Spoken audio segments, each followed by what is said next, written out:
గజం కేవలం 500 రూపాయలతో 1210 గజాల భూమి కేవలం 6 లక్షలు మాత్రమే. Welcome to Suman TV. ప్రస్తుతం మనం మదనపల్లి పట్టణంలో ఉన్నాము. మరికొద్ది నెలల్లో సార్వత్రిక ఎన్నికలు సమీపిస్తున్నాయి. ఈ నేపథ్యంలో ప్రజల నాడి ఎలా ఉందో అనేది తెలుసుకుందాం. ప్రభుత్వం పట్ల ప్రజలు వ్యతిరేకంగా ఉన్నారా లేదా అనుకూలంగా ఉన్నారా? ఈసారి ఎన్నికల్లో ప్రతిపక్షం వైపు ప్రజలు మొగ్గు చూపుతున్నారా లేదా అన్న వివరాలను ప్రజలను అడిగే తెలుసుకుందాం.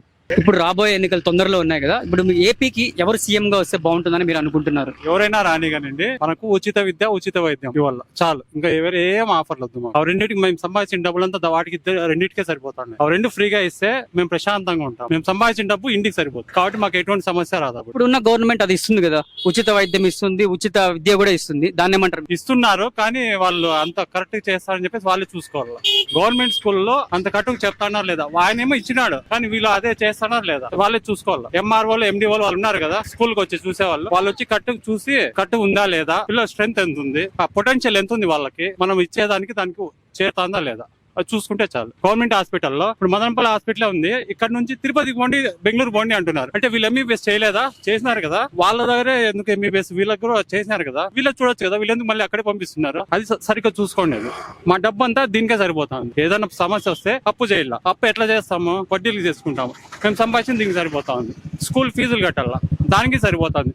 ఇంటికి మేము ఏం తినాలా? దానిలో గవర్నమెంట్ ఇప్పుడు సంక్షేమ పథకాలు కరెక్ట్ గానే ఇస్తున్నారా?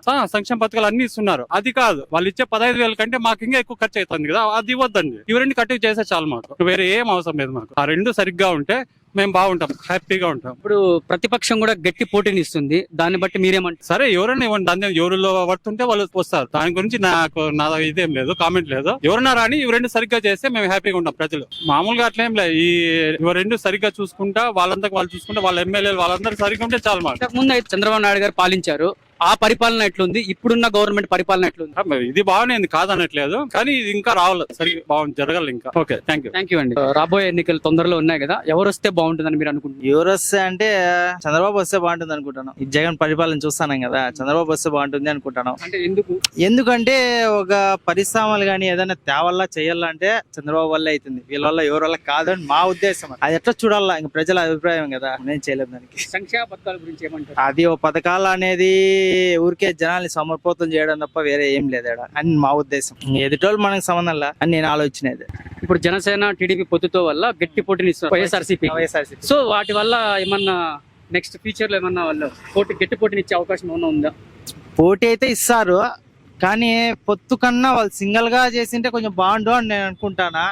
ఎందుకంటే ఇప్పుడు ఒకవేళ కలిసి చేసినా కానీ రేపు పొద్దున్నే మళ్ళీ విడిపోవడానికి గ్యారంటీ లేదు కదా, అది మళ్ళీ రేపు పొద్దున్నే దెబ్బ కదా, అది సపరేట్ చేసుకుంటే సరిపోయిండు అని నా ఉద్దేశం. అది జగనన్న బాణం అంటున్నారు షర్మిలక్కని, ఆ షర్మిలక్క గారు కూడా వస్తే మన వైసీపీ ఓట్లు చీలే అవకాశం ఏమన్నా ఉందా? చీలేదంటే అక్క వచ్చింది ఆ తెలంగాణలో ఏం చేయాల, ఇటుకు వచ్చి మళ్ళీ ఏం చేస్తుందని ఓట్లు చీలేకే, అది ఏం చేయలేదు. ఏం ఓట్లు మహా అయితే ఒక 1000 అటు కొన్ని ఓట్లు పడతాయి, అది చీలినా పెద్ద లెక్కల. ఇప్పుడు ఈ 4 ఏళ్ళ అభివృద్ధి ఎలా ఉందంటారు ఏపీకి? ఏం అభివృద్ధి ఉంది, ఆల్రెడీ పోయింది ఆంధ్ర, ఇంకో మళ్ళా వచ్చినానికి ఇంకో ఆంధ్ర మళ్ళా పోతుంది అంతే. ఈ ఆంధ్ర ఇంకో దేశానికి అమ్మేది, మన పక్క రాష్ట్రాలకు అమ్మేయాల్సి వస్తుంది అంతే, ఇంకేం లేదు. అక్క మీరు చెప్పండి అక్క, ఎవరు వస్తే బాగుంటుంది అనుకుంటున్నారు?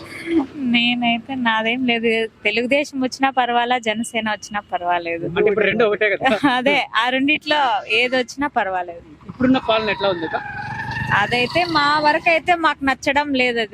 అదేమంటే జనాలకి డబ్బు ఆశ ఎక్కువ చూపించేస్తున్నారు. అది దానికి ఏదైనా ఒక పథకం చూపించి దానికి డబ్బులు వేస్తాన్నాము అని, దాని వల్ల ఎక్కువ జనాలకి రాజకీయం అంటే డబ్బులు పెట్టి ఓట్లు వేపించుకునే విధంగా అయిపోయింది ఇప్పుడు.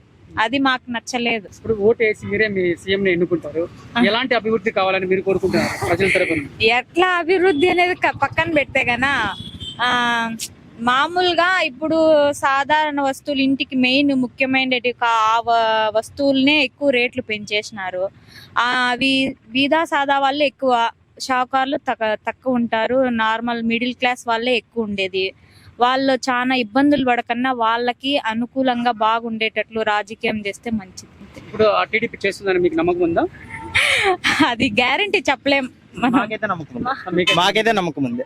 ఎందుకంటే ఆల్రెడీ మన ఆంధ్రప్రదేశ్ లో పరిపాలన ఏం లేదు అప్పటికి, ఇది పరిశ్రమలు ఏం లేవు కానీ మనకి అదేది కియో ఏదేది కార్లది కంపెనీ అక్కడ పెట్టినారు ఆంధ్రప్రదేశ్ లో. ఇప్పుడు ఏం డెవలప్ అయింది, ఇది అనంతపూర్ లో పెట్టినారు, ఏం డెవలప్ అయింది. అట్లా టీడీపీ ఉన్నింది అనుకో ఏదో ఒకటి కంపల్సరీ పరిశ్రమలు తేవాల. మెయిన్ అంటే నిరుద్యోగులు, చదువుకున్న పిల్లలు సంవత్సరం వేల మంది వస్తున్నారు. ఆ వేల మంది జనాలకి ఉద్యోగాలు కావాలి కదా, ఆ ఉద్యోగాలు మనం భర్తీ కావాలంటే పరిశ్రమలు ఉండాలి. పరిశ్రమలు ఏం లేవు, అభివృద్ధి లేదు. ఇంతవరకు మనకి రాజధాని లేదు. రాజధాని లేని ఒక ప్రదేశం అంటే మన ఆంధ్రానే. ఈ అన్ని దానికి రాజధానులు ఉన్నాయి, ఒక కేరాఫ్ ఉంది. మన కేరాఫ్ లేదు, ఏమీ లేదు.